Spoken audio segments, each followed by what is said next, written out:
The wolf pup shouldn't have been able to hear anything over the howling wind. Kai Thornridge tightened his grip on his daughter's hand as another gust of snow slammed into them, the blizzard turning his mountain territory into a white hell. 6 years old, and Luna had insisted on checking the northern perimeter with him. Stubborn as her old man, his pack always said. But now, a quarter-mile from the cabin, he was regretting it. "Papa, stop." Luna yanked her hand free, her small voice barely cutting through the storm. "We need to get home. Now." Kai reached for her again, his alpha instinct screaming that they were exposed, vulnerable. "Someone's crying." Luna's eyes, one blue, one gold, her wolf already present behind them, locked onto his with absolute certainty. "Out there. In the trees. It's just the wind." "It's not." She stomped her boot, and despite the urgency clawing at his chest, Kai felt a flicker of pride. His daughter had her mother's fire. "Please, Papa. Please." Every rational bone in his body said no. The temperature was dropping fast, visibility was near zero, and Luna's cheeks were already red with cold beneath her hood. But those mismatched eyes held his, pleading, and Kai Thornridge had never been able to deny his daughter anything. 5 minutes, he growled. "Stay close." Luna's face split into a grin, and she immediately charged toward the tree line. Kai caught her by the back of her coat. "I said close." They pushed into the pines, and the wind became a living thing, tearing at them with icy claws. Kai's wolf stirred restlessly beneath his skin, alert and uneasy. He scanned the white landscape, seeing nothing but. There. Luna broke free again, moving with the preternatural speed of a wolf-shifter child. "Papa, look. A snow angel." Kai's heart lurched as he followed her. 20 feet into the trees, Luna dropped to her knees beside a shape in the snow, not an angel, but a woman, curled on her side like she'd simply laid down to sleep. Snow had already begun to bury her. "Don't touch," but Luna was already brushing snow from the woman's face with her small mittened hands. Kai reached them in 3 strides and dropped down. His first thought was that she was already gone. Her skin was gray-white, her lips blue. No one survived this cold for long. But Luna was right, there was something angelic about her face, delicate features framed by dark hair matted with ice. He reached out to check for a pulse, his bare fingers touching the frozen skin of her throat. The world exploded. The mating bond slammed into him like a freight train, a savage recognition that tore through every defense he'd built in the 3 years since Sarah died. "Mine." The word roared through his blood, his wolf surging forward with a possessive fury that nearly dropped him to all fours. The bond wrapped around his heart and squeezed, claiming him, branding him, and every cell in his body screamed at him to protect her, to save her, to never let her go. "Papa?" Luna's voice was small and scared. Kai forced his eyes open, forced air into his lungs. The woman's pulse was there, threadbare and weak, but there. She was alive. Barely. "She's pretty," Luna whispered, and Kai realized his daughter was staring at the woman with the same fierce protectiveness he felt. Luna's young wolf had sensed it too, this woman was pack now. "Family. Is she sleeping?" "Something like that." Kai stripped off his heavy coat and wrapped it around the woman's body, then lifted her. She weighed nothing, a fragile bundle of bones and frozen skin. The mating bond pulsed with every heartbeat, demanding he move faster, do more, save her. "Come on, baby girl. We need to get her warm." They ran. Kai had carried wounded warriors twice his weight across battlefields, but this quarter-mile back to the cabin felt like miles. Luna kept pace beside him, her small face set with determination, and when they finally burst through the cabin door, she was already yanking blankets from the couch. "Upstairs," Kai ordered, heading for his bedroom. "Start the fire in the hearth." Big fire. He laid the woman on his bed and began peeling away her wet clothes with hands that shook, not from cold, but from the intensity of the bond. She wore jeans and a thin sweater, completely inadequate for the mountain winter. No coat. No gloves. Like she'd run out into the storm with nothing. The smell hit him as he pulled the sweater over her head. Blackwater pack. Kai's hands stilled, his wolf snarling. The scent was faint but unmistakable, pine and granite and the particular musk of the Blackwater wolves. The pack that had killed Sarah. The pack that had ambushed his mate during a border dispute and left her bleeding out in Kai's arms while 6-year-old Luna screamed. His fated mate was Blackwater. Papa? Luna appeared in the doorway, her arms full of blankets. Is she going to be okay? Kai looked at his daughter's worried face, then at the woman dying in his bed, and shoved his rage down deep. Blackwater or not, she was his mate. The bond wouldn't let him abandon her even if he wanted to. I don't know, sweetheart. He worked quickly, piling blankets on top of her, then sliding beneath them to share his body heat. His wolf protested the claim even as the mating bond purred with satisfaction at the contact. Luna climbed onto the bed too, pressing her small warm body against the woman's other side. She's so cold, Luna whispered. Like ice. I know. We need to warm her slowly. Kai wrapped his arms around them both, holding his daughter and his dying mate, and sent a desperate prayer to the moon that he wouldn't lose another woman he was meant to protect. Hours passed. The fire roared. Kai and Luna took turns holding her, sharing heat, while Kai monitored her pulse and breathing. Color slowly returned to her skin, gray fading to pale cream. But she didn't wake. As night fell and Luna finally dozed off against his shoulder, the woman began to stir. Her lips moved, soundless at first, then forming words. No, please, they'll kill. Kai leaned closer. What? Who'll kill? The child. Her head turned restlessly on the pillow, her eyes still closed. They'll kill the child, had to run, had to. Ice that had nothing to do with the temperature slid down Kai's spine. What child? But she was slipping away again, her breathing evening out. Kai caught her hand, and the mating bond flared.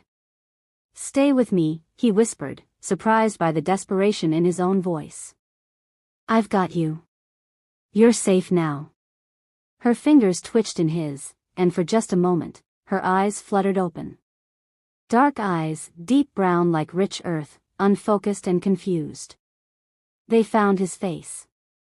Alpha, she breathed, and he wasn't sure if it was recognition or simply pack instinct identifying what he was. Rest, he told her. We'll talk when you're stronger. Dangerous. Her grip tightened weakly. I'm dangerous. I'll worry about that later. She's not dangerous, Papa. Luna's sleepy voice made them both look over. His daughter was awake, watching the woman with those odd, knowing eyes. She's Pack. She's ours. She's staying. Luna. She's staying, Luna repeated, with the absolute certainty of a child who hadn't learned to doubt her instincts yet. Right, Mama? The woman's eyes widened, locked on Luna's face, and something in her expression cracked. A single tear slid down her temple. I'm sorry, she whispered, so quietly Kai almost missed it. I'm so sorry. Then her eyes closed again, and she went still. Mama? Luna sat up, alarmed. Mama, wake up. Kai checked her pulse, still there, steady now. Just unconscious. But his daughter's panic hit him like a physical blow. She's okay, baby girl. She just needs to sleep. Promise? Luna's voice broke, and Kai remembered, she'd been there when Sarah died. She'd watched her mother slip away and never wake up. I promise. Kai pulled Luna close, pressing a kiss to her dark curls. She's not going anywhere. But even as he said it, he knew it might be a lie. Because whoever this woman was, whatever she was running from, she'd come to his territory carrying the scent of his enemies and warnings about dead children on her lips. And when she woke, Kai would have to decide if his fated mate was a gift from the moon goddess or a curse that would destroy everything he had left. Wanting to see what would happen next, subscribe to this channel to get to listen to more of our upcoming exciting stories. Click on the subscribe button now. Thank you. Chapter 2. Sarah woke to warmth and the smell of pine, and for one blissful moment, she thought she was home, the real home, before Blackwater, before Damien, before everything turned dark. Then memory crashed through her like shattered glass. The storm. The running. The cold claiming her inch by inch. And hands, strong, warm hands lifting her from the snow. Her eyes snapped open to an unfamiliar ceiling, exposed beams crossing rough-hewn wood. A fire crackled somewhere to her left. She was in a bed, a large bed that smelled like cedar and something wild and masculine that made her wolf stir with interest despite her panic. She tried to sit up and gasped as pain lanced through her chest. Her limbs felt heavy, uncooperative, like they belonged to someone else. Easy. A voice, deep and rough as gravel. You've been out for almost 18 hours. Sarah's head whipped toward the sound, and her breath caught. The man sitting in the chair beside the bed was massive, broad shoulders filling a thermal shirt, arms corded with muscle, a jaw shadowed with dark stubble. But it was his eyes that froze her in place. Amber eyes, wolf eyes, watching her with an intensity that stripped her bare. An alpha. She could feel the power radiating off him like heat from the sun. And something else. Something that pulled at her chest, at her very soul, demanding she move closer, submit, stay. No. Oh God, no. Where am I? Her voice came out hoarse, broken. My territory. Thornridge Pack, Northern Mountains. He leaned forward, elbows on his knees, and the firelight caught scars crisscrossing his forearms. A warrior. I'm Kai Thornridge. My daughter found you in the storm. Daughter. The word triggered a flash of memory, a small voice saying Mama, a child's warm body pressed against hers in the darkness. I need to leave. Sarah pushed herself up despite the screaming protest of her muscles.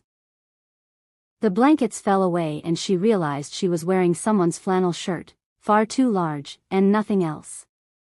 Heat flooded her face even as dizziness made the room tilt. I need to.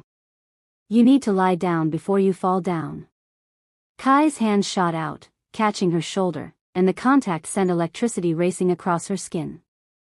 He felt it too, she saw his eyes flash gold, his jaw clench. You were hypothermic. Another hour and you would have been dead. Better dead then, she bit off the words, but too late. His eyes narrowed. Then what? Sarah tried to pull away, but her body wouldn't cooperate. The room spun and she would have fallen if Kai hadn't caught her, his arms wrapping around her with a gentleness that contradicted his size. The mating bond roared to life between them, undeniable and overwhelming, and Sarah felt tears burn her eyes because this was the cruelest joke the moon goddess had ever played. Let me go, she whispered, even as her wolf begged her to stay, to burrow into his warmth and never leave. Can't do that. His voice was strained, and when she looked up, she saw the conflict in his face, desire warring with something darker. You're my. Don't say it. Sarah squeezed her eyes shut. Please don't say it. Papa? They both froze. Sarah opened her eyes to see a little girl standing in the doorway, clutching a stuffed wolf. She had dark hair like her father's, but her eyes, one blue, one gold, were fixed on Sarah with unnerving focus. Is Mama awake? The child took a step forward, and Sarah's heart cracked. Luna, she's not, Kai started, but Luna was already climbing onto the bed, settling herself against Sarah's side with the casual confidence of a child who'd never been rejected. You're awake. Luna beamed up at her. I knew you would be. I told Papa you just needed to sleep. Small hands patted Sarah's arm. Are you hungry? Papa makes good pancakes. And eggs. He burns the bacon but I don't tell him 'cause it makes him sad. Despite everything, the terror, the pain, the impossible situation, Sarah felt her lips twitch. Does he? Luna snuggled closer, and something in Sarah's chest twisted. I'm glad you're not an angel. Angels can't stay. Luna. Kai's voice carried a warning, but his daughter ignored him. You're staying, right? You promised. Sort of. You didn't say it, but I heard it anyway. Luna looked up at her with those strange, knowing eyes. You're gonna stay and be my mama and teach me girl things because Papa's good at wolf things, but he doesn't know about braids or dresses or... Baby girl, that's enough. Kai lifted Luna gently, setting her on her feet. Go downstairs and give us a few minutes. But...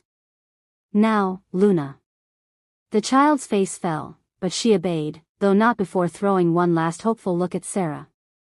When her footsteps faded down the stairs, Kai turned back, and his expression had hardened. She lost her mother 3 years ago, he said quietly. She's desperate for someone to fill that hole. But you need to understand, I don't know who you are, why you were dying in my territory, or why you smell like Blackwater Pack. That last word came out like a curse, and Sarah flinched.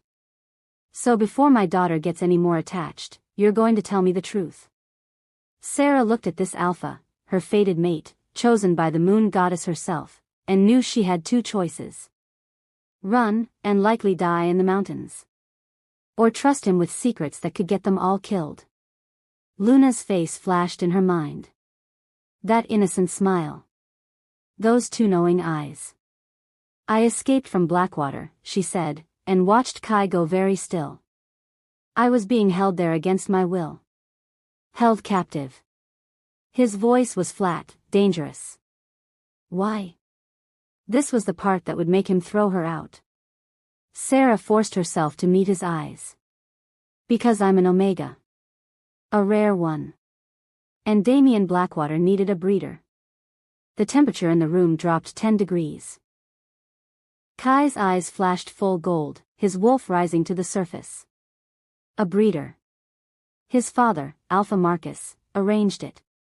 Omegas produce stronger heirs, pups with greater power, better chances of inheriting alpha traits. Sarah wrapped her arms around herself, suddenly cold despite the fire. I was chosen 6 months ago. Taken from my pack during a gathering. They killed anyone who tried to stop them. 6 months. Kai's hands clenched into fists. You've been captive for 6 months. Yes. And this Damien. Forced me. Repeatedly.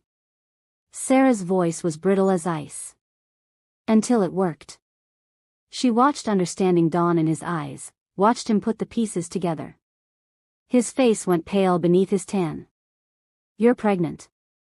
It wasn't a question, but Sarah nodded anyway. 3 months. Maybe a little more. I'm not sure exactly when. Her voice broke and she hated herself for it. Time sort of blurred. Kai stood abruptly, pacing to the window, his back rigid. Sarah could see the tension in every line of his body, the way his hands shook before he fisted them at his sides. The mating bond stretched between them, pulling taut, aching. So you ran, he said finally. 2 days ago. There was a supply run, a moment when I wasn't being watched. I stole food, supplies, and I ran. Sarah pulled the blanket tighter around herself. I didn't know where I was going. I just knew I couldn't stay. I couldn't bring a child into that darkness. I couldn't, her breath hitched. I'd rather die than give Blackwater what they want. And what do they want? Kai turned back to face her, and something in his expression made her wolf whimper. The truth, Sarah. All of it. How did he know there was more? But those alpha eyes saw everything, missed nothing. Sarah thought of Luna downstairs, probably listening at the door, and knew she had no choice. They want power, she whispered. Damien's father is old, dying. Damien will be alpha soon, and he's obsessed with building an unstoppable pack. He's been collecting omegas, strong bloodlines, anything that might produce. She swallowed hard. He's looking for something. A prophecy his father told him about. A child touched by the moon goddess herself. A pup with abilities beyond normal wolf gifts. Kai went very still. What kind of abilities? Foresight. Empathy at impossible distances. The power to sense truth and lies, to know things before they happen. Sarah's voice dropped to barely a whisper. A moon child. Born once in a generation, if that. And Damien believes, she stopped, dread coiling in her stomach. Believes what? But Kai's voice had changed, become sharp with something that might have been fear. That your daughter is one. The words hung in the air like smoke. Kai didn't move, didn't speak, but Sarah saw the truth in his face, the sudden pallor, the flash of panic quickly suppressed. He knew. He'd already suspected. Luna's been having dreams, he said finally, each word careful and measured. About things that haven't happened yet. Small things, knowing when a storm would hit before the sky changed, sensing when pack members were sick before symptoms showed. I thought it was just strong instincts. Her mother had good instincts too. It's more than that. Sarah pushed herself up, ignoring the dizziness. Alpha, I need you to understand, I wasn't just running from Damien. They knew I was pregnant. They could have tracked me easily. But they let me go. Kai's eyes narrowed. What? I was bait. The words tasted like ash. Damien knows about Luna, has known for months. But your territory is too well defended for a direct attack. So he used me. An Omega, pregnant and desperate, fleeing toward the only sanctuary in these mountains. He knew you'd find me. He knew, her voice broke. He knew the mating bond would snap into place and you wouldn't be able to turn me away. So he could follow you here. Kai's voice was deadly quiet. Use you to get close to my daughter. Yes. Tears spilled down Sarah's cheeks. I swear, I didn't know. Not until I was already in the storm and I felt the bonds start to wake up. Then I realized what I'd done, and I tried to just let the cold take me. Better that than lead them to Luna. But your daughter, a sob caught in her throat. She found me anyway. Kai crossed the room in 2 strides, gripping her shoulders. The mating bond sang at the contact even as fury blazed in his eyes. How long do we have? I don't know. The storm might have covered my tracks for a while. A few days, maybe. But they're coming. Damien won't stop until he has Luna. Sarah looked up at him, this alpha who was hers and not hers, who should hate her for the danger she'd brought to his door. I'll leave. Now. I'll lead them away. You're not going anywhere. The words came out like a growl, and she felt his wolf press against hers through the bond. You're my mate.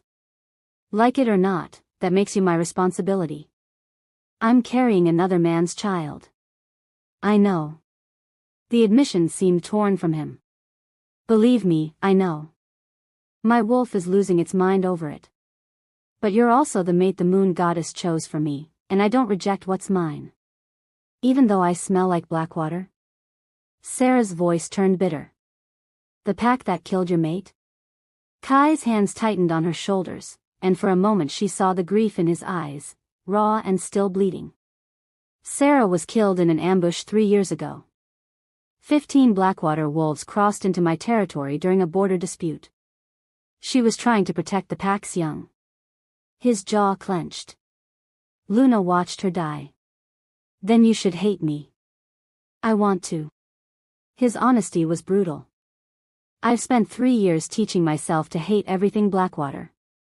And then you show up, smelling like them, carrying one of their pups, and my wolf is screaming at me to claim you anyway. He released her suddenly, stepping back. But Luna. As if summoned by her name, the door creaked open. Luna peered around it, her mismatched eyes wide and solemn. I can hear you, she said quietly. You're both being too loud for inside voices. And you're both scared. She padded into the room, her small face far too serious for a 6-year-old. Mama's scared they'll hurt me. Papa's scared they'll hurt Mama. But I'm not scared. Luna, you should be downstairs, Kai started. The bad man wants me because I can see things. Luna climbed back onto the bed, taking Sarah's hand in both of hers. He thinks if he has me, he'll be strongest. But he's wrong. I saw it in a dream. Sarah and Kai exchanged glances. What did you see, sweetheart? Sarah asked gently. I saw you. Luna's eyes locked onto hers with unnerving intensity. In the snow, dying. And I saw Papa finding you. And I saw us, all three of us, together. Safe. She squeezed Sarah's hand. You're not supposed to run away, Mama. You're supposed to stay. The baby too. Luna, Kai's voice was strained. It's not the baby's fault his first daddy is bad. Luna said it with such simple certainty that Sarah felt something crack inside her chest. Babies don't get to pick. But he can have a new daddy. A good one. She looked at Kai with complete trust. Right, Papa? Kai scrubbed a hand over his face, and Sarah saw the moment the fight went out of him. He looked at his daughter, then at Sarah, and something in his expression shifted, from anger to grim determination. Right, he said finally, and the word was a promise. If she stays. Two pairs of eyes turned to Sarah, one amber and wary, one mismatched and hopeful. She felt the mating bond pull at her, felt her wolf's desperate need to accept, to stay, to let herself be protected for once in her cursed life. But she also felt the life growing inside her, Damien's child, conceived in violence and captivity. A constant reminder of everything she'd endured. I don't know if I can do this, she whispered. You don't have to decide right now. Kai's voice was gruff but not unkind. But you're too weak to travel, and Blackwater's coming either way. So for now, you stay. We figure out how to protect Luna. Everything else. He paused. We'll deal with it when we have to. It wasn't a declaration of love. It wasn't even acceptance. But it was a chance, and chances were more than Sarah had hoped for when she'd run into that storm. Okay, she breathed. Luna's face split into a brilliant smile. I knew you'd stay. I'm gonna go make you soup. Papa makes terrible soup, but I can do better. Mrs. Chen taught me. She scrambled off the bed and paused at the door. Oh, and Mama? The bad men are coming sooner than you think. Maybe tomorrow. But don't worry. Her smile turned mysterious, almost otherworldly. We're gonna win. Then she was gone, her footsteps thundering down the stairs. Sarah stared after her, chilled despite the fire. Kai. I know. He moved to the window again, scanning the tree line with alpha intensity. She's been having more episodes the last few weeks. Stronger ones. If Blackwater knows what she is, they'll never stop hunting her. No. Kai turned back, and in his eyes Sarah saw the steel that had kept his pack safe for years. Which is why we're not running. This is my territory. My home. And I'll be damned if I let Damien Blackwater take anything else from me. The words should have comforted her. Instead, Sarah felt dread coil in her stomach as she watched her fated mate prepare for a war she'd brought to his door. Tomorrow, Luna had said. The bad men were coming tomorrow. And somewhere in the mountains, Sarah knew Damien Blackwater was already smiling. Wanting to see what would happen next, subscribe to this channel to get to listen to more of our upcoming exciting stories. Click on the subscribe button now. Thank you. Chapter 3. The howl started just before dawn. Kai was already awake, had been for hours, standing watch at his bedroom window while Sarah slept fitfully in his bed and Luna dozed in the chair between them. He'd known they were coming, had felt it in his bones, the way a wolf knows when a storm is brewing. But knowing didn't make the sound any easier to bear. 6 distinct howls, rising from the southern border. A challenge. A demand. Beside him, Sarah jerked awake with a gasp. No. No, no, no. Stay here. Kai was already moving, pulling on his boots. Lock the door behind me. Don't come out until I get back. Kai, wait, but he was already down the stairs, shifting mid-leap as he hit the back door. His wolf burst through, larger than any normal shifter, black as midnight with those amber eyes that marked him as alpha. He wasn't surprised when Luna's smaller wolf, dark gray with white paws, landed beside him. You should be inside, he sent through their pack link. They're here because of me, Luna's young voice echoed in his mind, far too old for her years. I should be there. There was no time to argue. Kai ran, Luna keeping pace, and within minutes they reached the southern border where his patrol waited. 8 wolves, bristling and ready, faced the tree line where Blackwater's scent hung heavy in the cold morning air. Marcus, his beta, a stocky brown wolf with gray around his muzzle, turned as Kai approached. 6 of them. They're staying just outside our markers. Waiting. For what? You, I'd imagine. Kai shifted back to human form, standing naked in the snow, letting the cold sharpen his focus. This was how alphas met, skin to skin, equal and exposed. Luna shifted too, and he immediately wrapped her in his arms, shielding her small body from the wind. Papa, they're scared, Luna whispered. The Blackwater wolves. They're scared of their own alpha.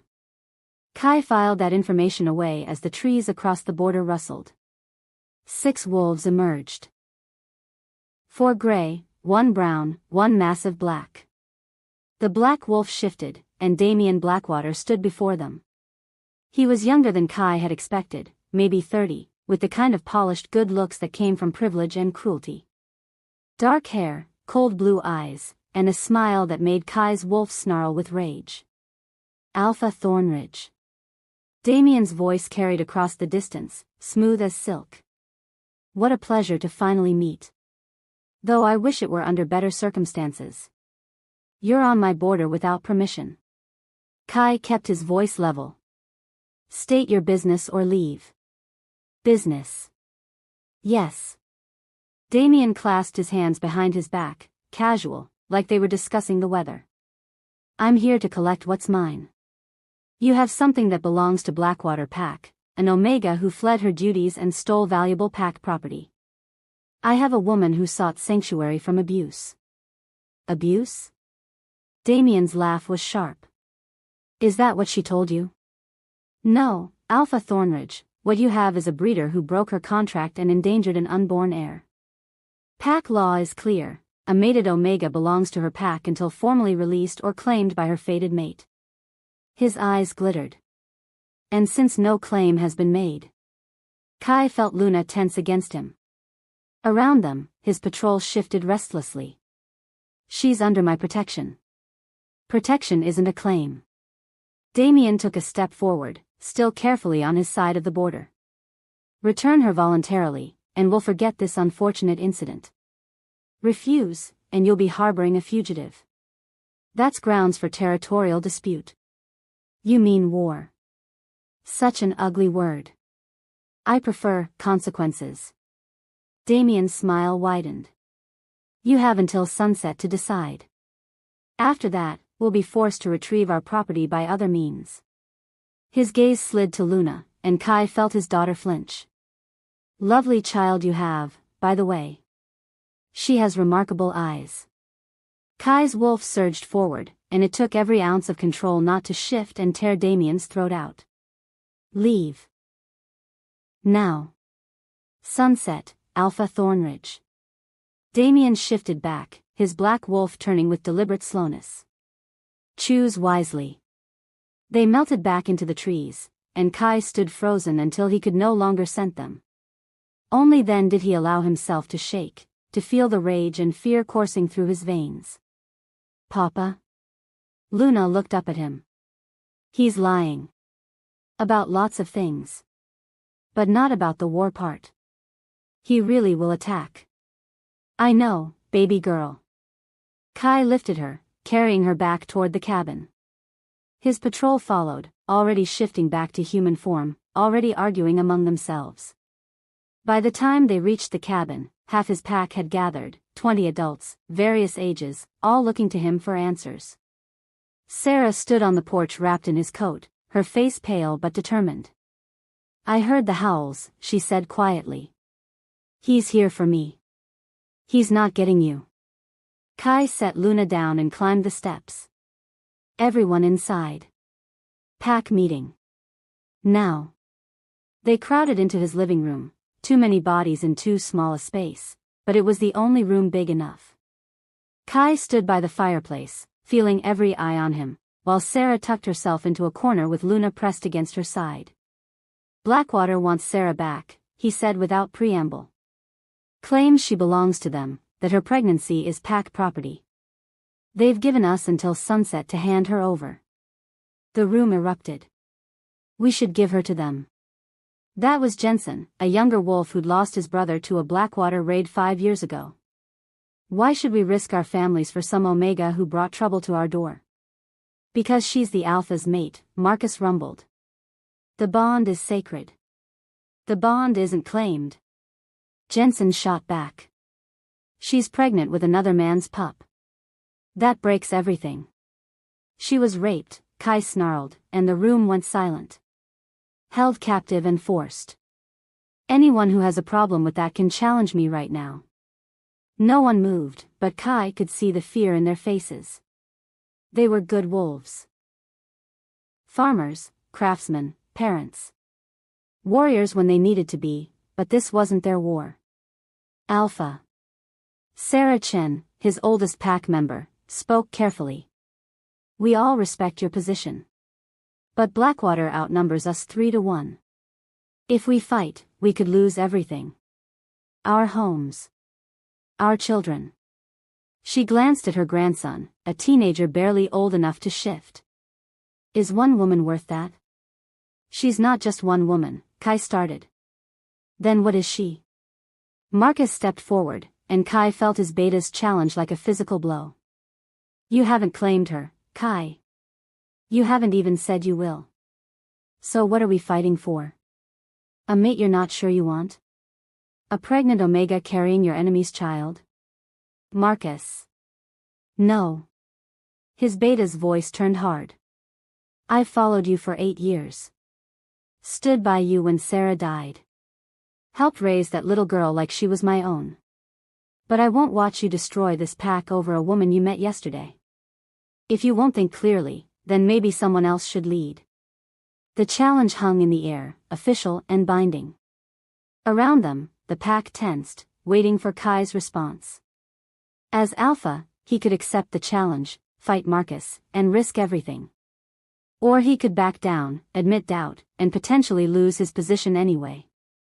"Don't." Sarah's voice cut through the tension. She stepped forward, moving away from Luna despite the child's whimper of protest. "Please. This is exactly what Damien wants, to divide you, weaken you. I won't let that happen." She looked at Kai, and he saw the resignation in her eyes. "Let me go. I'll return to Blackwater. I'll..." "No." Luna's scream made everyone jump. The little girl launched herself at Sarah, wrapping around her legs. "You can't go. You can't." "Sweetheart, I have to. You don't understand." Luna's eyes were wild, switching between blue and gold so fast they seemed to strobe. "If you go back, the baby dies. And then we all die. I saw it. I saw." Her words cut off abruptly. Her body went rigid, her eyes rolling back until only whites showed. Blood began trickling from her nose. "Luna." Kai reached her in 2 strides, but the moment he touched her, his daughter started convulsing, her small body jerking like she was being electrocuted. "Put her down." Sarah dropped to her knees, pulling Luna from Kai's arms and laying her flat on the floor. "Don't restrain her. Let it pass." "What's happening to her?" Kai was vaguely aware he was shouting, that his pack was backing away in fear. "A vision. A strong one." Sarah's hands hovered over Luna's shaking form. "It'll pass. It has to pass."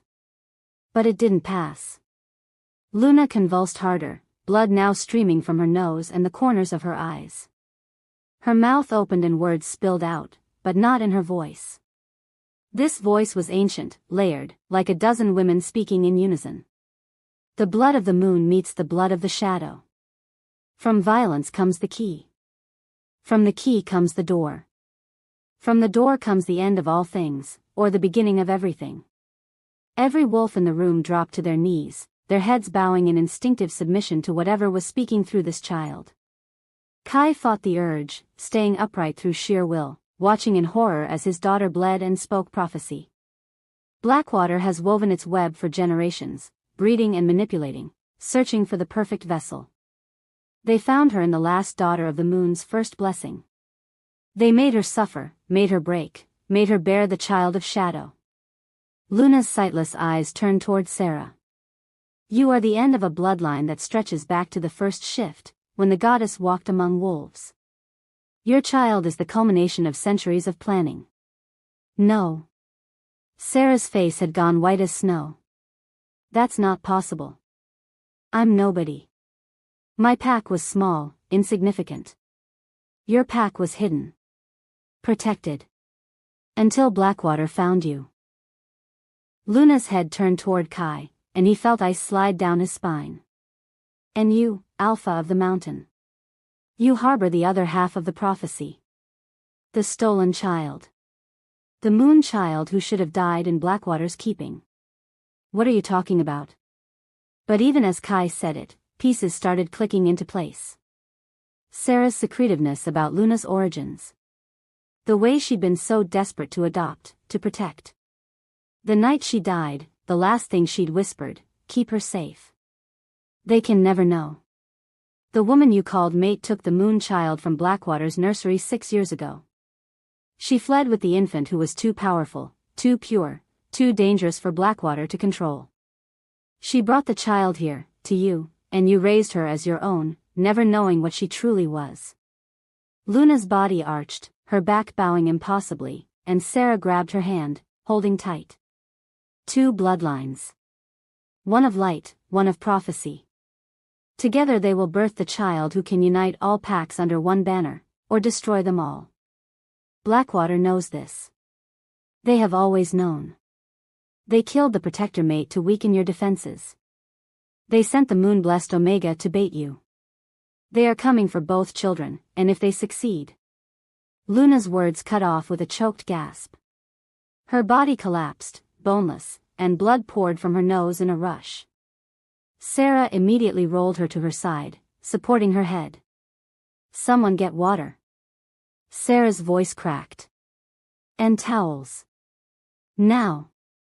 The pack scrambled to obey, but Kai couldn't move.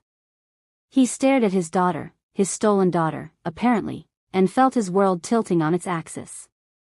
Sarah had taken Luna from Blackwater. His mate, his dead mate, had stolen a child and lied to him for 6 years. Luna wasn't theirs.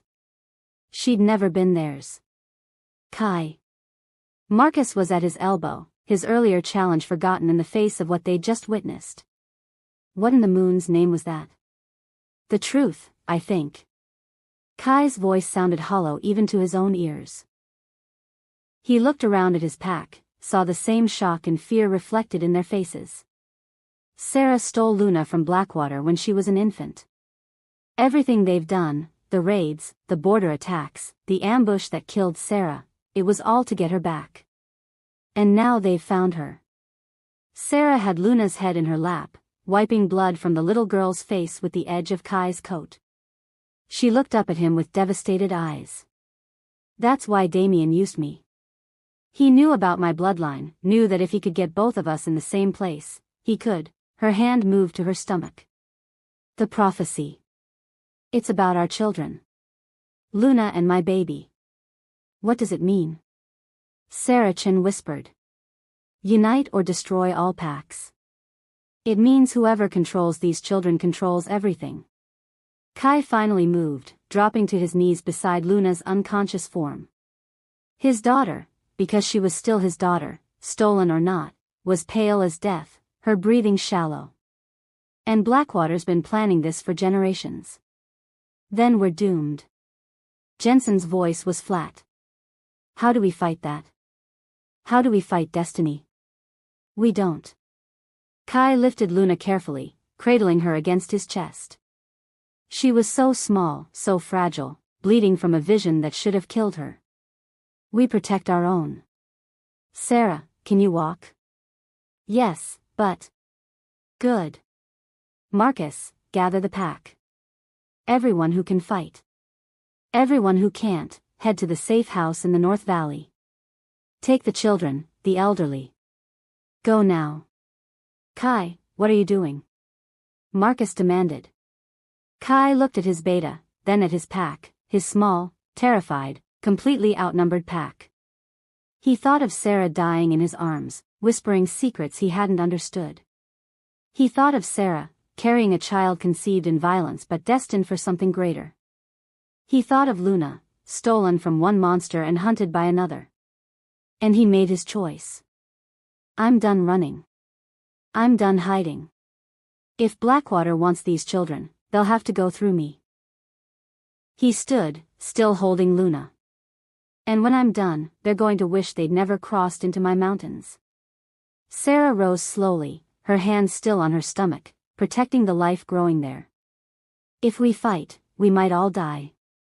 Maybe.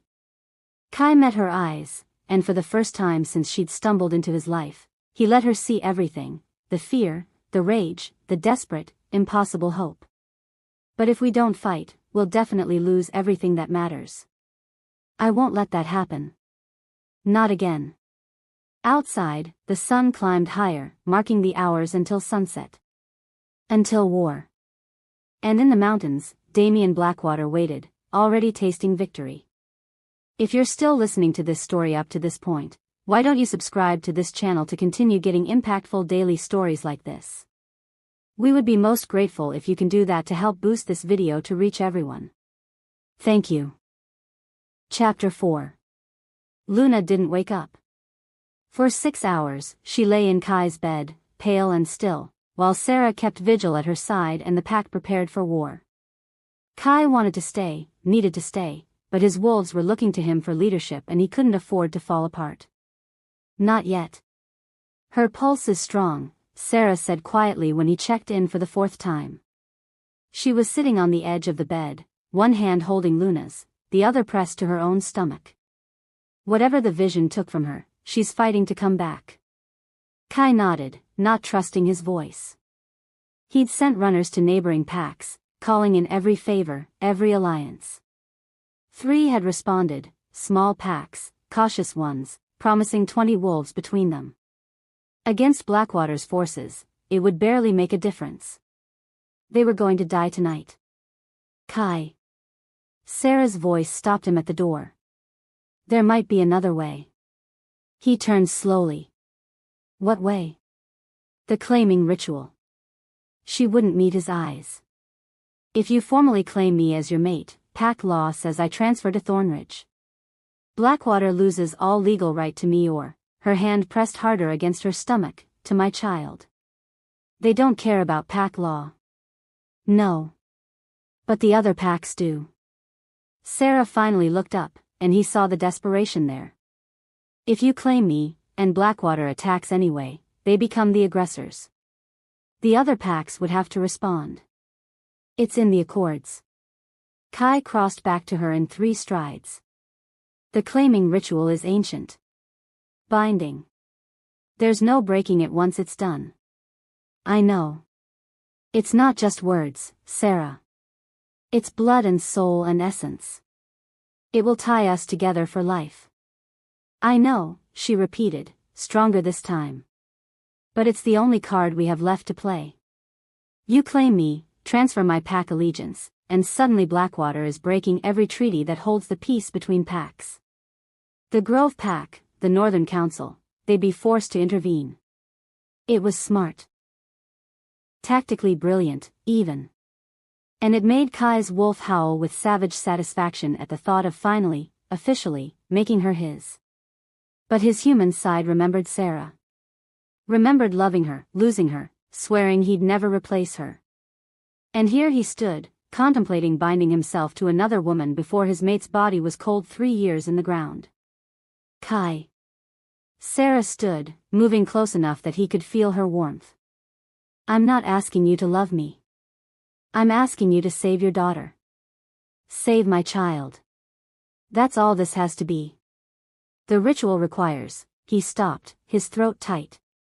It's intimate, Sarah. More than physical. It joins us on every level. You'll feel everything I feel.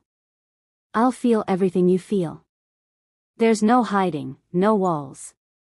Are you prepared for that? She was quiet for a long moment, and he watched emotions flicker across her face, fear, determination, and something that might have been longing. Are you? She asked finally. Fair question. Was he prepared to let someone in that deep again? To risk the kind of pain that came from loving someone who could be ripped away? He looked at Luna, small and broken in his bed, and knew he didn't have a choice. Tonight, he said.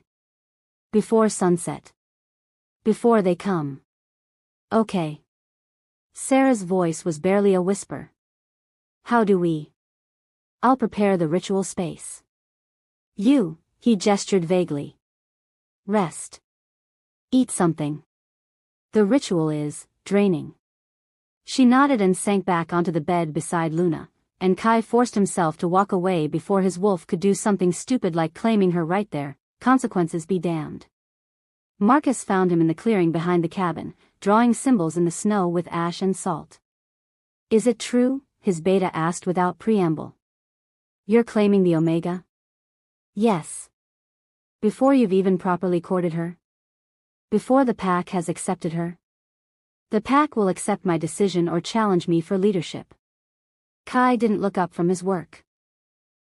Right now, Marcus, I don't have the luxury of time or tradition. Sarah wouldn't. Marcus stopped abruptly at Kai's snarl. Don't. Kai's hands clenched in the snow. Don't tell me what Sarah would want. Sarah is dead. Because of Blackwater. And now you're claiming a Blackwater Omega. She's not Blackwater. Kai stood, facing his beta. She's the victim of Blackwater. There's a difference. Marcus studied him for a long moment, then sighed. You're sure about this? No. But I'm doing it anyway. Then you'll need witnesses. I'll gather the pack. By the time the sun began its descent toward the horizon, 40 wolves stood in a circle around the clearing. The entire pack, minus those too young or too old to witness. They were silent, solemn, watching as Kai stood bare-chested in the center of the ritual space, ancient symbols painted across his skin in ash. Sarah emerged from the cabin wearing one of his shirts, white, too large, falling to her thighs. Luna walked beside her, awake but silent, her mismatched eyes too knowing as she took her place at the circle's edge. Sarah stopped at the boundary of ash and salt, and Kai felt his breath catch. She was beautiful, not in the polished, careful way Sarah had been, but raw and real, her dark hair loose around her shoulders, her eyes haunted but determined. The claiming ritual is witnessed, Marcus intoned in the old language, his voice carrying through the clearing. Let the Alpha state his intention. Kai extended his hand across the boundary. I am Kai Thornridge, Alpha of the Mountain Pack. I claim this woman, Sarah Moonwhisper, as my mate, my equal, my chosen. By blood and bone, by soul and spirit, I bind myself to her from this day until the ending of all days. Sarah took his hand, stepping across the salt line. The moment she entered the ritual space, power crackled through the air like lightning. I am Sarah Moonwhisper, she said, her voice steady despite the fear he could scent on her. I accept this claim. I bind myself to Kai Thornridge, Alpha of the Mountain Pack, from this day until the ending of all days. The traditional words were simple. The reality was anything but. Kai pulled her close with his left hand while his right drew the ritual blade from his belt, silver, ancient, marked with runes older than any living pack. He didn't hesitate, drawing the blade across his palm, feeling the burn of silver against his skin. Blood welled, dark and hot. Sarah took the blade with shaking hands and did the same. Then they pressed their palms together, blood to blood, and the world exploded. The mating bond, which had been present but dormant since he first touched her in the snow, roared to life with savage intensity. It crashed through every defense Kai had built, tearing down walls he'd spent 3 years constructing, flooding him with sensations that weren't his own. Pain. Sarah's pain, months of captivity, of violation, of terror so deep it had carved scars into her soul. Rage. His rage, at Blackwater, at Sarah's death, at the moon goddess herself for giving him a mate he couldn't trust himself to love. Longing. Both of them, desperate for connection but terrified of the cost. And beneath it all, growing like a spark in darkness, hope. Fragile and fierce and absolutely terrifying. By blood we are bound, Kai gasped, pulling her closer as the power built between them. By soul we are joined. By life we are made whole, Sarah finished, and her free hand came up to cup his face. Kai. The bond snapped into place with a force that drove them both to their knees.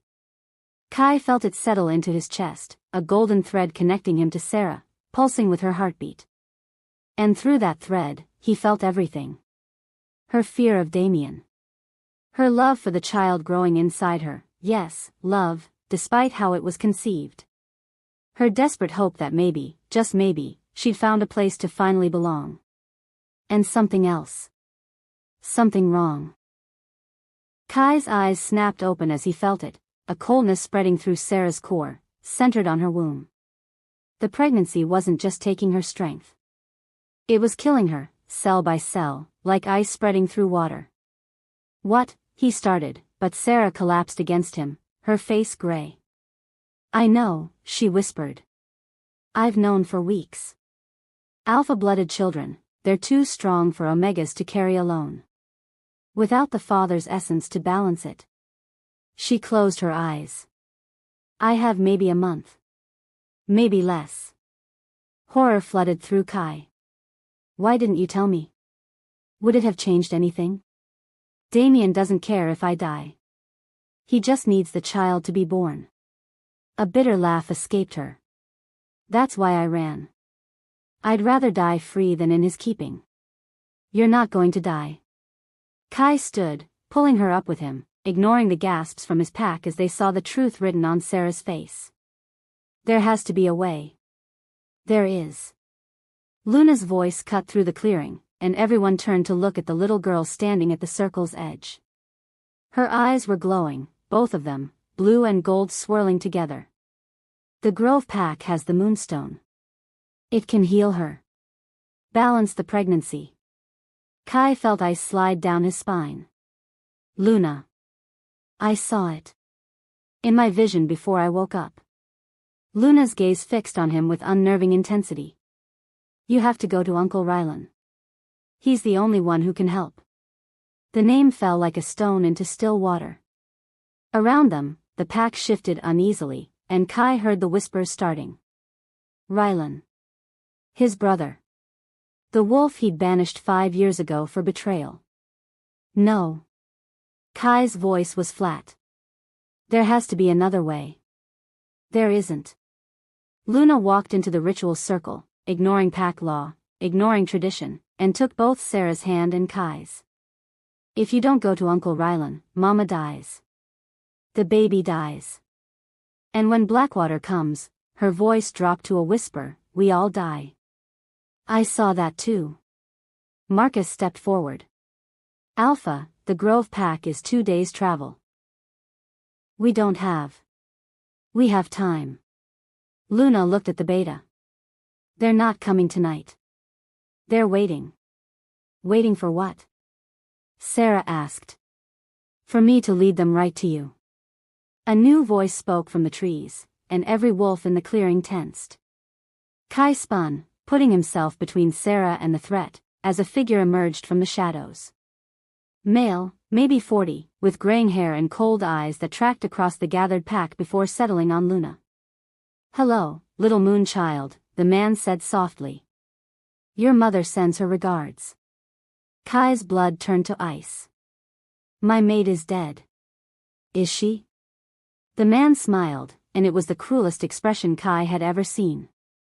Or is that just what Blackwater wanted you to believe?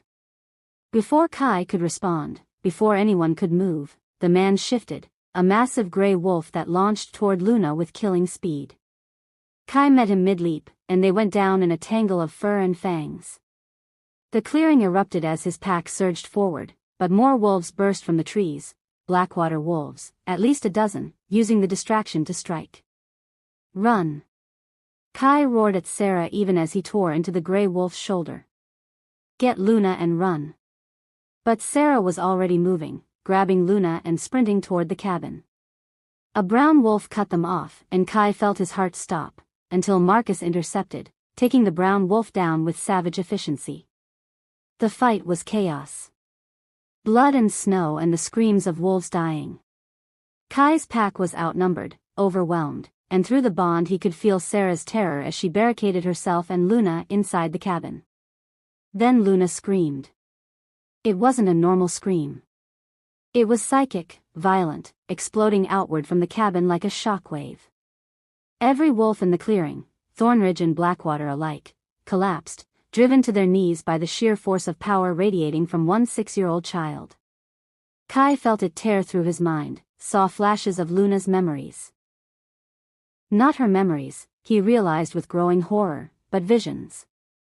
Past and future tangled together. He saw Sarah, alive and whole, standing in a Blackwater camp with Damien's father. Saw her smile as she agreed to take Luna, to hide her, to deliver her when the time was right. Saw Sarah die, not in an ambush, but executed by Blackwater wolves for failing her mission, for growing too attached to the child she was supposed to betray. Saw Ryland discovering Sarah's treachery, confronting Kai, and Kai, blind with grief and rage, refusing to believe his brother, banishing him for lies. Saw the truth that Kai had been too broken to accept. Sarah had never loved him. She'd been Blackwater's agent from the beginning. The visions cut off abruptly as Luna collapsed, and Sarah's anguished cry pulled Kai back to the present. The Blackwater wolves were retreating, dragging their wounded, and his own pack lay scattered and bleeding in the snow. But the damage was done. Kai staggered to his feet and ran for the cabin. He found Luna unconscious in Sarah's arms, blood streaming from her nose and ears, her small body convulsing. She heard, Sarah sobbed. We were hiding and she heard what the Blackwater wolf said and she just. I know. Kai dropped beside them, pulling them both into his arms. Through the bond, he felt Sarah's heartbeat, weakening, the cold spreading faster now that the ritual had connected them. They had days at most, not weeks. And Luna's power surge had just announced her location to every pack within 200 miles. Including Blackwater. Marcus appeared in the doorway, covered in blood, his face grim. 6 of ours wounded, 2 dead. The Blackwater wolves retreated, but Kai, he stopped, his voice breaking. They know where we are now. They'll bring their full force. We can't win this. Kai looked down at the 2 most important people in his world, his dying mate and his unconscious daughter, and made the only choice he had left. Get everyone ready to travel. We leave for the Grove Pack in 1 hour. Kai, your brother.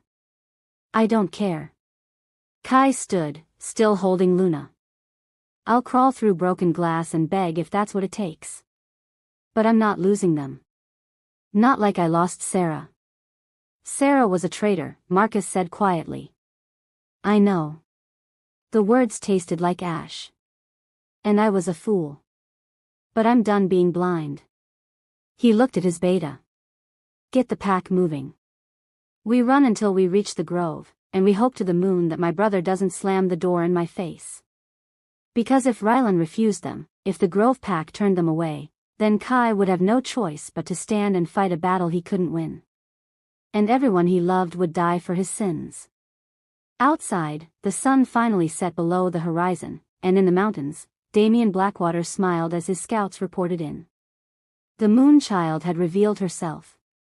The endgame had begun. And this time, no one would escape. If you're still listening to this story up to this point, why don't you subscribe to this channel to continue getting impactful daily stories like this?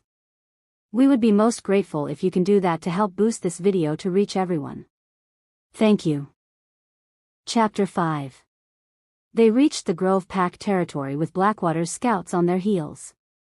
Kai carried Luna the entire way, 2 days of running through mountain passes with his daughter unconscious in his arms and Sarah weakening with every mile. His pack followed, battered and exhausted, while Marcus and the other fighters rotated positions to guard their rear. The Grove Pack's territory was everything Kai's wasn't: lush, green even in winter, protected by ancient magic that kept the harshest weather at bay. The main compound sprawled across a valley, dozens of cabins built among massive oak trees that shouldn't have survived this far north. And standing at the border, arms crossed and expression unreadable, was Ryland Thornridge. 5 years had changed Kai's brother. He was leaner now, harder, with new scars cutting across his face and gray threading his dark hair. But his eyes, the same amber as Kai's, held a wariness that made Kai's chest ache. "Brother," Ryland said, and the word was carefully neutral. "Ryland." Kai stopped at the boundary line, feeling every eye of the Grove Pack on them. "I need sanctuary. For my pack." "For," he looked down at Luna. "For my daughter. The daughter you chose over me 5 years ago." Ryland's voice was soft, but Kai heard the old wound beneath it. "When I told you Sarah was betraying you, you called me a liar. Banished me from Pack lands. Told me if I ever came back, you'd kill me yourself." "I know." The admission tasted like broken glass. "I was wrong. Wrong." Ryland laughed, sharp and bitter. "You destroyed my life over that woman. Split our family. And now you come crawling back because you finally figured out I was telling the truth." "Ryland, please." Sarah stepped forward, but her legs gave out. Kai caught her with one arm, still holding Luna with the other, and felt the coldness in her core spreading. Hours. She had hours left. Ryland's expression flickered: surprise, concern, something that might have been pity. "The Omega. The one Blackwater's hunting." His eyes narrowed. "You claimed her." "Yes. And she's dying. Alpha-blooded pregnancy without the father's essence." Ryland shook his head. "Moon above, Kai. You really know how to pick them." "The moonstone," Kai forced out. "Luna said you have it. That it can heal. It can balance a pregnancy. Maybe. If we're lucky." Ryland's gaze shifted to Luna's unconscious form. "But the moon child is the priority, isn't she? Blackwater's entire army is coming for that little girl. Why should I risk my pack for your mistakes?" "Because she's your niece." Kai's voice broke on the word. "Because whatever happened between us, whatever I did wrong, Luna is innocent. And if you turn us away, you're sentencing her to death." The silence stretched long enough that Kai's wolf began to snarl, preparing to fight his own brother for passage. Then Ryland sighed, his shoulders dropping. "You're lucky I'm not as stubborn as you." He stepped aside, gesturing them forward. "Get them to the healing house. We'll do what we can." His eyes met Kai's, hard and unforgiving. "But you and I are having words, brother. Long overdue words." The Grove Pack's healing house was larger than Kai's entire cabin, filled with herbs and crystals and pack healers who descended on them immediately. They took Luna to one room, Sarah to another, and Kai found himself torn between them until Ryland physically pushed him toward Sarah. "The child is being cared for. Your mate needs you." Kai wanted to argue, but through the bond he could feel Sarah's fear, her pain, and his wolf wouldn't let him leave her side. He found her on a bed, surrounded by healers, her skin gray and her breathing labored. The moment he took her hand, the bond pulsed, and he felt it: the pregnancy was failing. The cold had spread to her heart. "Kai." Sarah's eyes fluttered open. "Luna? Being taken care of. You need to focus on yourself right now." "The baby," her hand moved to her stomach. "I can feel it. Something's wrong. The moonstone will fix it," Ryland said. Rylan lied to you. A new voice spoke from the doorway, and Kai turned to see his brother leaning against the frame, holding a stone that glowed with soft silver light. The moonstone can balance a pregnancy or heal a dying body. Not both. He met Kai's eyes. Your mate or her child, brother. Choose. The words hit like a physical blow. Kai looked at Sarah, saw understanding dawn in her face, and felt her grip tighten on his hand. The baby, she said immediately. Save the baby. Sarah. It's innocent, Kai. It didn't choose how it was conceived. It doesn't deserve to die because of what Damien did to me. Tears spilled down her cheeks. Please. I'm already dying. At least let something good come from this. I'm not letting you die. Kai turned to Rylan. There has to be another way. There isn't. Rylan's expression was sympathetic but firm. I'm sorry, brother. But the magic has limits. Kai felt his world tilting. He'd just found Sarah, just claimed her, and now he had to choose between her and an unborn child. His wolf raged against it, the bond screaming that they couldn't lose their mate, not again, not like this. Papa? Everyone turned. Luna stood in the doorway, swaying on her feet, her face pale but her eyes clear. She looked small in the borrowed clothes, fragile, but there was something ancient in her expression. Baby girl, you should be resting, Kai started. I know what to do. Luna walked into the room with the careful steps of someone much older. I saw it. In my vision. There's a way to save everyone. Luna, the magic can only, Rylan began. I know what the magic can do, Uncle Rylan. Luna's mismatched eyes fixed on the moonstone. But I can do more. I just need you to trust me. She climbed onto the bed beside Sarah, who tried to protest, to push her away, but Luna was already taking her hand. Then she reached for Kai's free hand, completing a circle. Luna, what are you? Kai felt power surge through their connection, felt Luna's essence pouring into Sarah through him. I'm giving Mama what the baby needs, Luna said calmly, as if she wasn't attempting something that should have been impossible. My power. My life force. It's what makes me special, right? What makes me the moon child? She looked up at Kai with eyes too old, too knowing. But I don't want to be special anymore, Papa. I just want to be your daughter. I want to make snow angels with my baby sister and go to school and be normal. No. Kai tried to pull away, but Luna's grip was iron. Luna, you can't. I already am. And she was. Kai could feel it through the bond, Luna's power, her gift, flowing out of her and into Sarah, wrapping around the unborn child like a shield. The coldness in Sarah's core began to recede, replaced by warmth, by life, by something that felt like pure sunlight. But Luna was fading. Her glow dimmed with every second, her breathing becoming labored. Stop. Sarah tried to break the connection. Luna, stop, you're killing yourself. No. I'm saving us. Luna smiled, and it was the most peaceful expression Kai had ever seen on his daughter's face. This is what I'm supposed to do. I saw it. The baby will carry what I give her, but it won't wake up for years and years. By then, everyone will forget about us. We'll just be a normal family. Her eyes found Kai's. Isn't that what you wanted, Papa? For me to be safe? Not like this. Kai's voice broke. Luna, please. Use the moonstone, Luna whispered to Rylan. Now. While I'm holding the bridge. It'll stabilize everything. Rylan hesitated only a moment before pressing the moonstone to Sarah's stomach.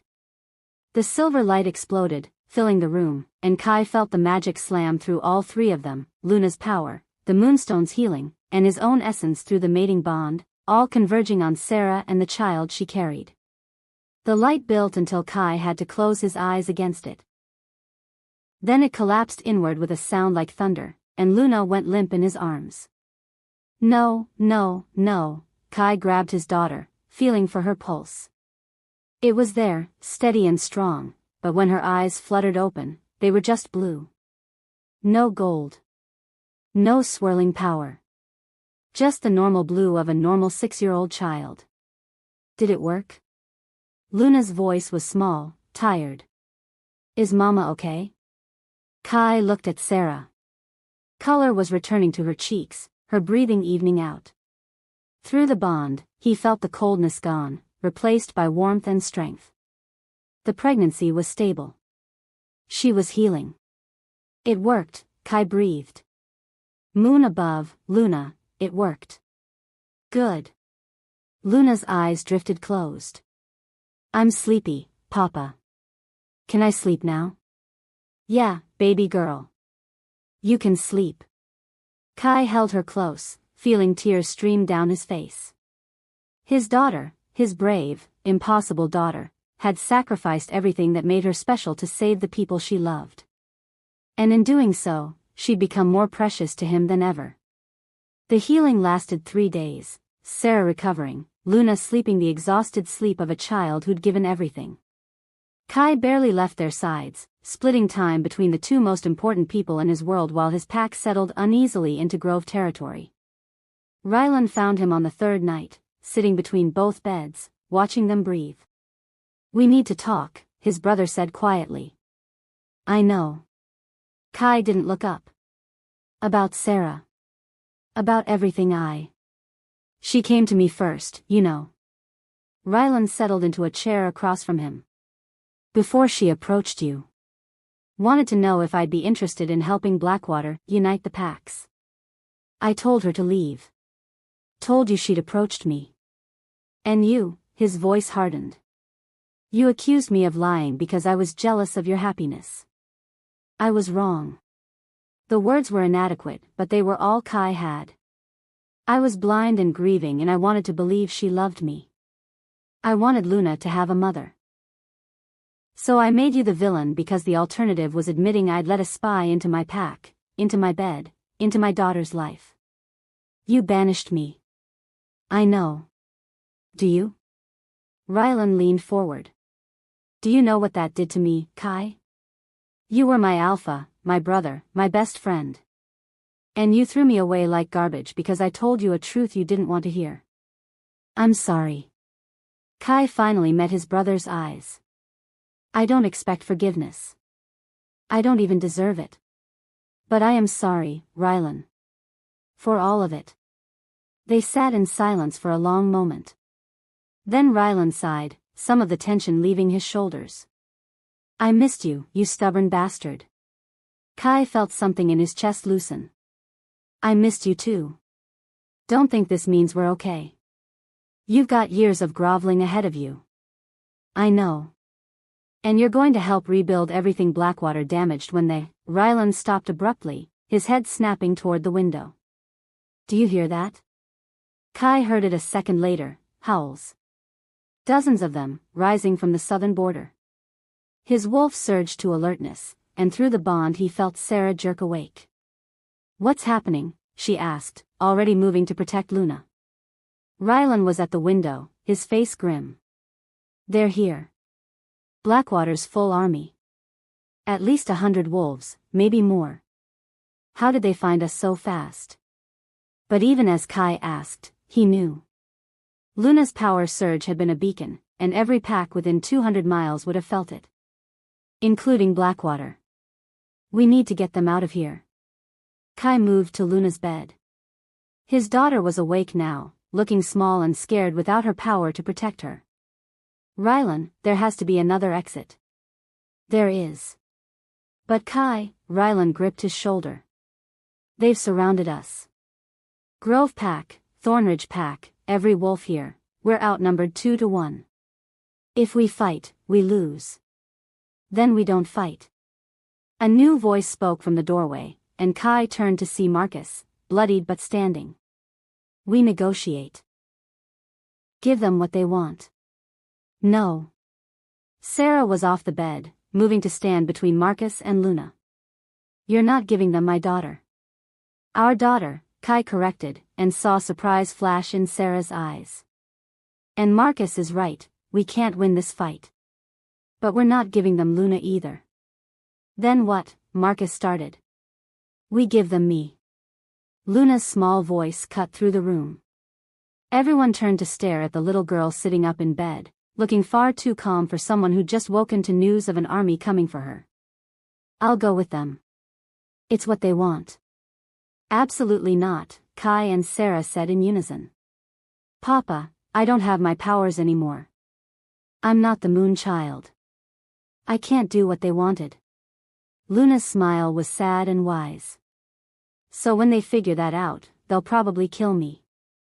But at least everyone else will be safe. No one is dying. Kai's voice was steel. Not you, not Sarah, not anyone in this pack. I don't care what it takes. Then you better think of something fast, Ryland said grimly, because they're at the gates.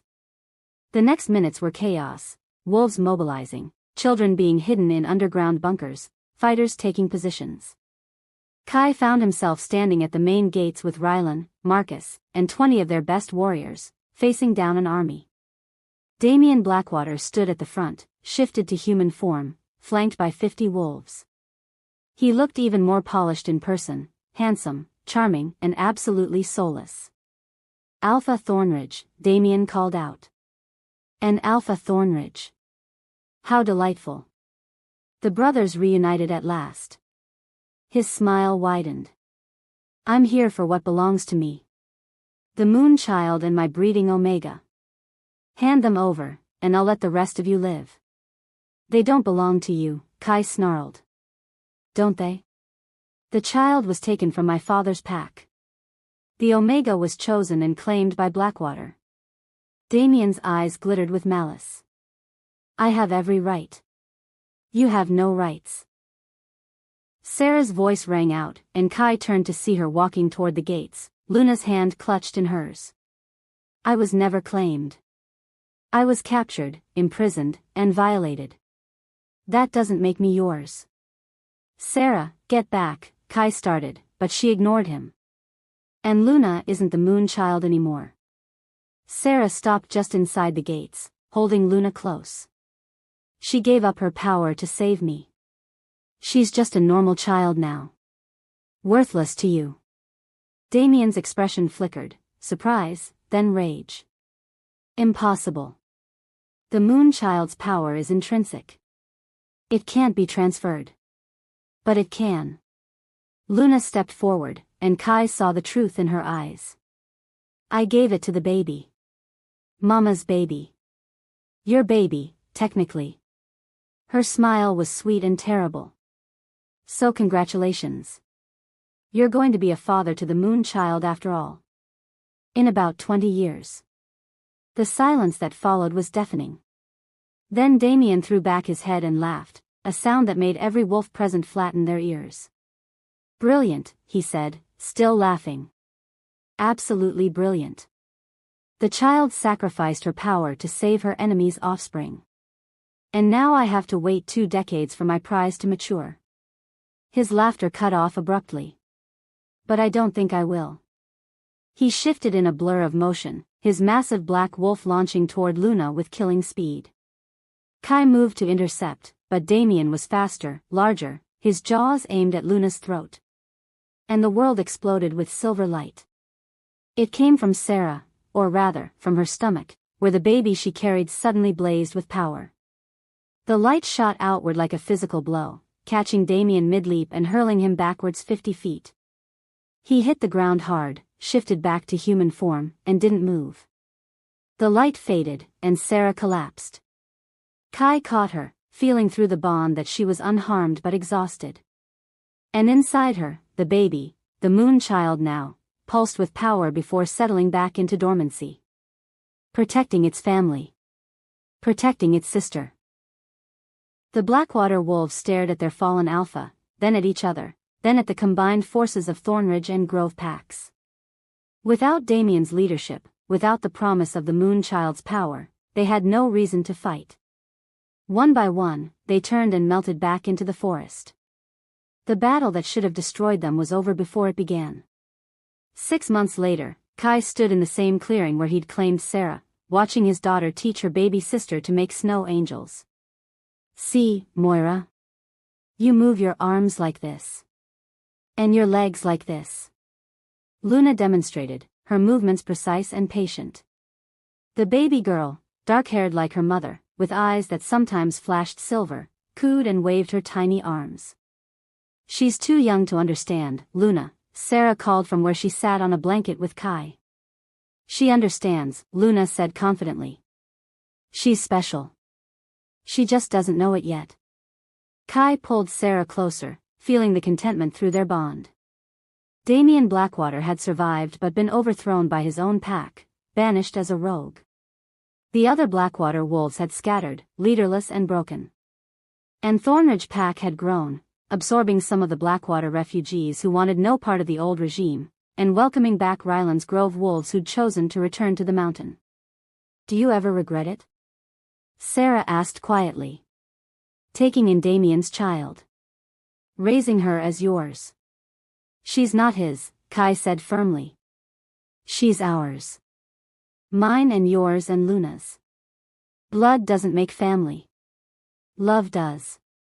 "Papa." Luna ran over, dragging a grumpy-looking Ryland behind her. "Uncle Ryland says I can't have dessert before dinner, but you're the alpha so you can overrule him, right?" Kai looked at his brother, saw the amusement in Ryland's eyes, and shook his head. "Nice try, baby girl. Uncle Ryland's rules stand." Luna pouted but accepted it, running back to Moira. Ryland settled on the blanket beside them, watching his nieces with an expression of contentment. "Never thought I'd see you happy again," Ryland said quietly. "Neither did I." Kai's arm tightened around Sarah. But apparently the moon goddess had other plans. "She usually does." Sarah leaned her head on his shoulder, her hand resting on his chest where the mating bond pulsed steady and sure. In the snow, Luna bent over her baby sister, whispering words only Moira could hear. But Kai's wolf hearing caught them anyway. "Daddy didn't let you die, and you didn't let Mama die. We saved each other. That's what family does." Moira gurgled in response, her tiny hand reaching up to grab Luna's finger. And in that moment, watching his two daughters together, one who'd sacrificed everything to save them, one who'd saved them by simply existing, Kai knew that whatever storms came next, they'd face them together. As a pack. As a family. As something the moon goddess herself had blessed, despite all the darkness that had tried to tear them apart. The snow fell softly around them, covering old wounds and old pain, while overhead the full moon watched and approved. And for the first time in 3 years, Kai Thornridge allowed himself to believe in happy endings. The end. Thank you for watching this video. Subscribe, like and share this video to continue listening to this type of story daily and also, to appreciate this community too. I would like to hear your wonderful opinion about this story. Please comment below.